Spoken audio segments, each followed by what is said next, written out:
Mexicana de Aviación Flight 940, the crash that exposed an industry's fatal gamble. Cold open? March 31, 1986. A Boeing 727 carrying 167 people drops out of the sky over Mexico. Not a mechanical failure. Not pilot error in the traditional sense. This was a crash that happened because an airline made a calculated financial decision, and that decision killed everyone on board. The deadliest aviation disaster in Mexican history. And almost nobody knows the real reason it happened. Mexicana de Aviación Flight 940 was a routine domestic flight with international connections. Mexico City to Los Angeles, with scheduled stops in Puerto Vallarta and Mazatlán. The aircraft was a Boeing 727-200, registered as XA-MEM. It had been in service since 1970. It wasn't new, but it wasn't ancient either. It was the workhorse of 1980s aviation, reliable if you maintained it properly. At 6:08 p.m. local time, Flight 940 departed Mexico City with 166 passengers and crew. The flight path took them northwest toward the coast. But the aircraft never made it to Puerto Vallarta. At 6:59 p.m., less than an hour into the flight, XA-MEM slammed into El Carbon Mountain in the Sierra Madre Occidental Range near Maravacio, Michoacán. The impact was catastrophic. The fuselage fragmented across the mountainside. There were no survivors. 167 deaths, the deadliest single aircraft accident ever recorded on Mexican soil, and still the deadliest Boeing 727 accident in aviation history. For weeks, the official investigation blamed weather. Severe downdrafts. Microburst conditions. The pilot simply couldn't overcome the forces of nature.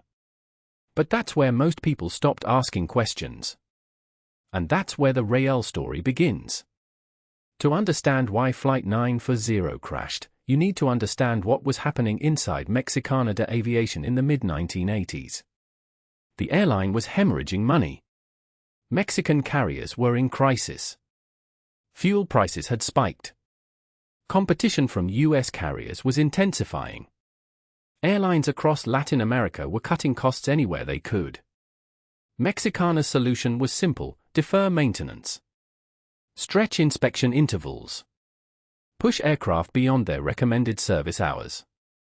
It wasn't unique to Mexico, it was systemic across developing world carriers at the time.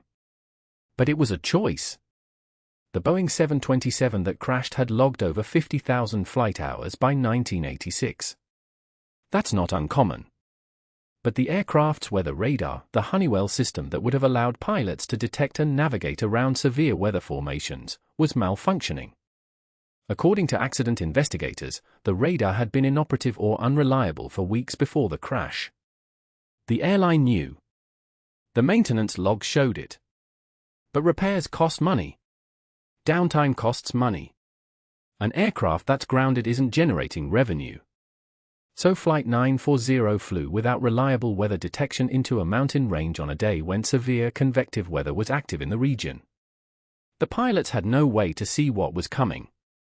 Here's what the official investigation never fully addressed: Mexican aviation authorities had issued multiple safety bulletins in the years preceding this crash.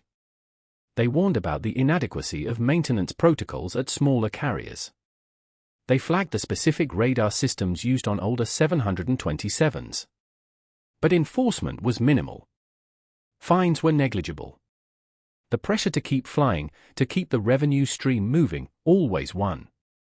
Even more revealing, 3 weeks before Flight 940 crashed, another Mexican carrier had experienced a similar weather-related incident in the same mountain range. The aircraft survived. But it should have been a signal. It wasn't treated as one.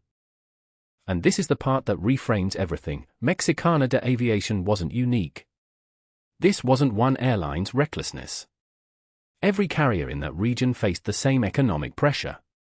Every carrier was making similar calculations. The system itself was structured to reward cutting corners. Airlines that maintained higher safety standards simply couldn't compete on price. So they either cut corners or went bankrupt. Flight 940 wasn't an accident waiting to happen.